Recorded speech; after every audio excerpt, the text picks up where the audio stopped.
Nā, kua horahia mai e te ropu Toranga Pū Māori Act me ngā hinara, tētahi pūrongo hei whakarewa ake i te kaupapa mātauranga hou mo te 20 ōrau o ngā tamariki o roto i ngā kura, kāre nei i te eke ki ngā taumata. He kaupapa nā ngā ropu Toranga Pū tokotoru i Waihanga.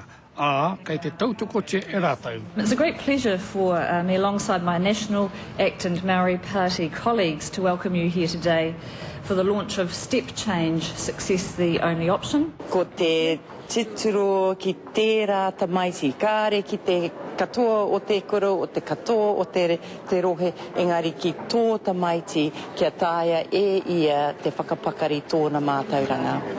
Ko te tino wawata te pāti Māori, me hema kei te pono te motu ki te kaupapa nei, me whakarere ke ngā māhere o roto ngā kura auraki.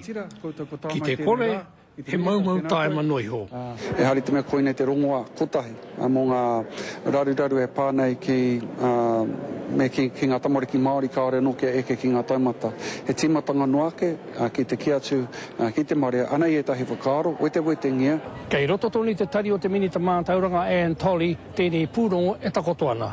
Ko te wawata ngā ropu tokotoru, ka puta mai tāna whakautu, mai te kāwanatanga, mena ka tautoko hia, ka hore rānei. Ko te ngako o tēnei kaupapa, hei āwhina wa tātou tamariki Māori kāre i eke i roto i ngā kura i tēnei wā. Ka kite meheme ko tā rātou tamaiti kāre i te pai, ka tāia e rātou te rapa tētahi kai tautoko mōhio koi ki te mātauranga. Ko te mahi kei mua te aroro o tēnei rōpu, mena ka tautoko tia tā rātou pūrongo, he whakatū i tētahi poari, hei hanga i te māhere mo te motu. Joe Glenn, Te Karere.